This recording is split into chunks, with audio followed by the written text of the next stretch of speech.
Bešte živi, idu mrtvi. Napad Austro-Ugarske na Srbiju 914. godine dočekan je hrabro i junački. Srbija se borila žestoko koristeći sve raspoložive snage, ali ipak već 1915. godine pred srpsku vojnu komandu se postavila samo jedna opcija – povlačenje. Sa vojskom, vladom i ostarelim kraljem Petrom bežao je i narod. Put je vodio preko nepristupačnih predala Albanije. Zima i hladnoća su učinile povlačenje do tada nikad viđenom Golgotom u kojoj je stradao nezapamćen i nikada konačno utvrđen broj ljudi. Bio je to jedinstven slučaj u istoriji sveta da se cela vlada, kralj, cela vojska i ogroman broj civila, faktički cela jedna država, povukla sa svoje teritorije i nastanila na drugoj, na grčkom ostrvu Krfu. Malo je bilo njih koji su tada verovali u srpski oporavak. Mnogi su smatrali da je to bio kraj. Vojska koja je dopremana na Krf iskoristila je vreme za odmor i oporavak i već od aprila 1916. godine polako je upućivana na ratište kod Soluna, gde su se već nalazile francuske i britanske trupe. Ironično, Solunski front je u Prvom svetskom ratu nastao kao pokušaj saveznika da pomognu Srbiji u jesen te tragične 1915. godine. Nažalost, savezničke jedinice su došle prekasno i u nedovoljnom broju da spreče pad Srbije, a nakon toga Solunsko ratište je smatrano sporednim i skoro nebitnim. Verovalo se da će rat biti odlučen na zapadu i da će tamošnji pobednik biti pobednik u Velikom ratu. Sa druge strane, Solunski front je nakon početnih borbi ostao prilično stabilan na delu od albanske granice do reke Strume. Tako je bilo sve do 1918. godine i velike savezničke ofanzive. Na Solunskom frontu bila je okupljena velika saveznička vojska. Bilo je i brojnijih i spremnijih jedinica, ali ne i motivisanijih od srpskih.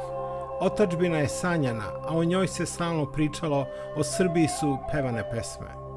Polovinom septembra 1918. godine započeo je konačni proboj Solunskog fronta. Načelnik Srpske vrhovne komande vojvoda Živojin Mišić izdao je kratku, ali nezaboravnu komandu. S nepokolebljivom verom i nadom junaci napred u otadžbinu. Kada je proboj konačno počeo, srpsku vojsku više niko nije mogao da zaustavi. Izveštaji iz onog vremena govore o tome da su srpski vojnici marširali po 17 sati dnevno i da su išli takvim tempom da ih i konjica teško sustizala.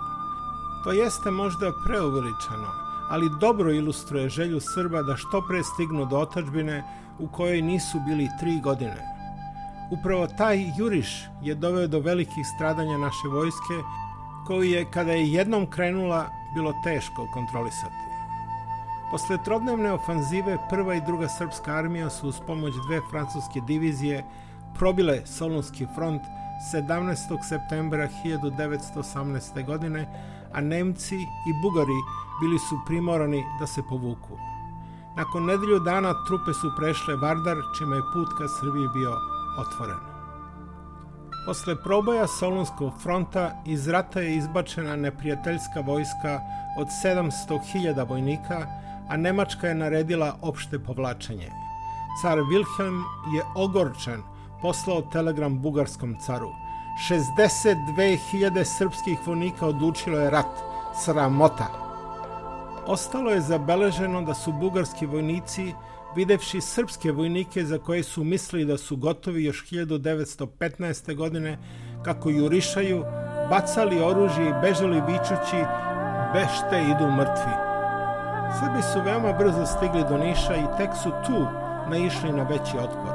Krajem septembra kapitulirala je Bugarska, što je bio ogroman udarac za centralne sile i svakako je ubrzalo kraj Prvog svjetskog rata.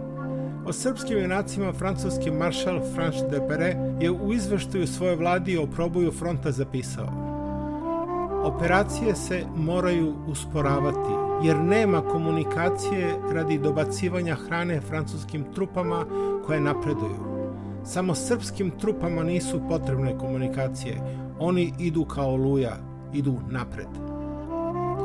Robert Lessing, ministar spoljnih poslova SAD-a, tim istim povodom je rekao: kada se bude pisala istorija ovog rata, njen najslavniji odeljak nosit će naziv Srbija. Nemački car Wilhelm, koji je u svoje vreme bio personifikacija tadašnjeg imperijalizma i protivnika Srbije, rekao je o srpskom narodu: šteta što taj mali narod nije moj saveznik. Keltske novine od 1918. godine u članku Psihologija povlačenja pišu: malo vojnika se tuklo onako kako se tukao srpski vojnik. On je umirao tamo gde mu je bilo naređeno da se drži. Feldmaršal Mackensen je rekao: ja neobično cenim i volim vas iz Šumadije. Vi ste herojski narod, pun časti i ponosa, narod velike i sjajne budućnosti.